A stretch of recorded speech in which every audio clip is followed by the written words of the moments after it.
In this lesson, let's talk about CloudFront headers and how we can add security headers to every HTTP response before it ever reaches the user.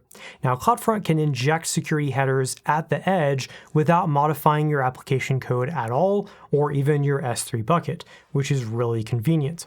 So let's start by taking a look at vanilla CloudFront headers. I've not done any changes to the settings yet, so this is all using defaults. We'll go ahead and open up DevTools, which you can do with F12 or right click and then go to inspect, and then we'll click on the network tab.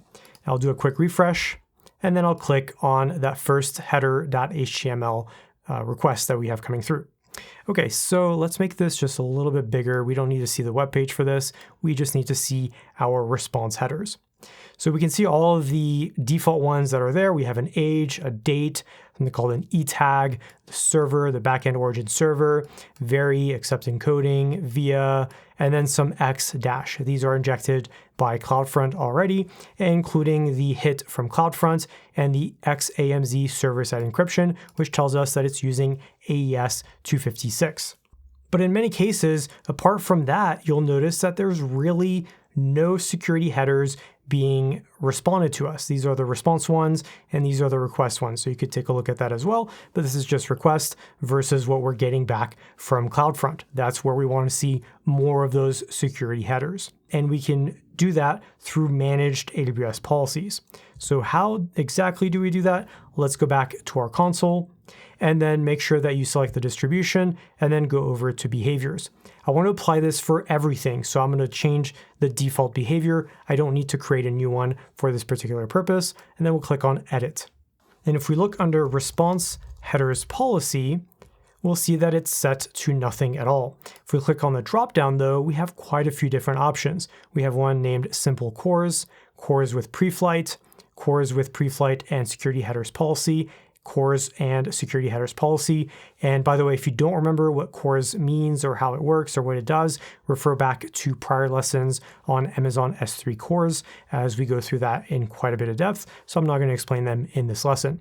Then we also have a Security Headers Policy, and this adds a set of security headers to every response. Perfect. That's exactly what we want. If we click on View Policy, it will take us directly to that, and we'll see that it navigated over to that in the menu. And then on the right side, we can see the security headers that are going to get injected by adding this policy. We have strict transport security, max age in seconds. We have one called XSS protection, and this is deprecated, so not really that useful. Doesn't really hurt to have it either. We then have X content type options, referrer policy, X-frame options, and content security policy.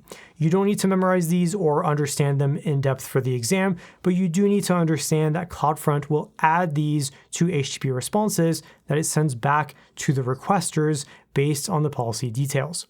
If you are curious to know what these are and how they work, then go into the lesson notes and I'll have the correct URL, not this one. Go to the CloudFront headers from the homepage. So if we take a look at that really quickly, you'll look for headers. So this one right here, you'll click on that, and then you'll be able to see a complete breakdown, including the links over to developer.mozilla.org that explain what each one is. So if I click on this one, you can get more information that way. Okay. So going back though, let's go ahead and actually deploy this to our distribution. So I'm back in my Edit Behavior tab, and I'll click on Save Changes, and then we'll wait for it to show deploying. And what it's doing is it's adding this managed policy right here. Now, if I go back to policies while all of that is deploying, you can see that there are quite a few. We have a bunch of cache policies that we can look at.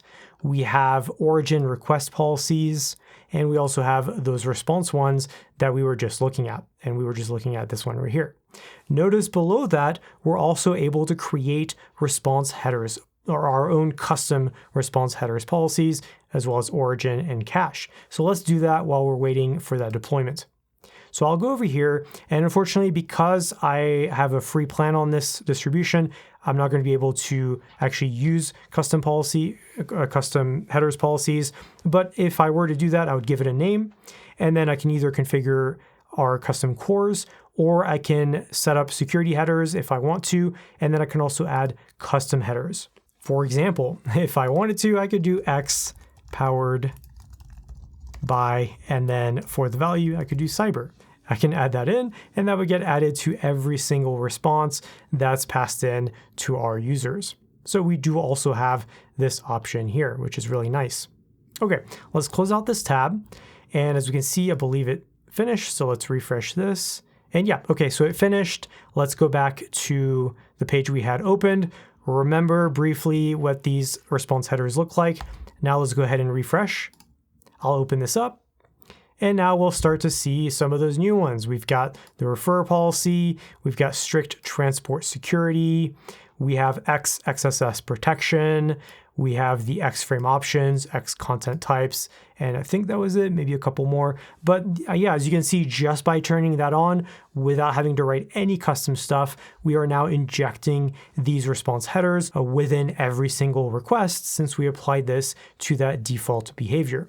We could also, if we wanted to, just apply it to specific paths by creating a new behavior and then adding those headers to that behavior instead. But in this case, we're just applying it to everything within this distribution. Okay, quick recap. So keep in mind that security headers help protect against common web attacks like clickjacking and things like cross-site scripting and so on and so forth.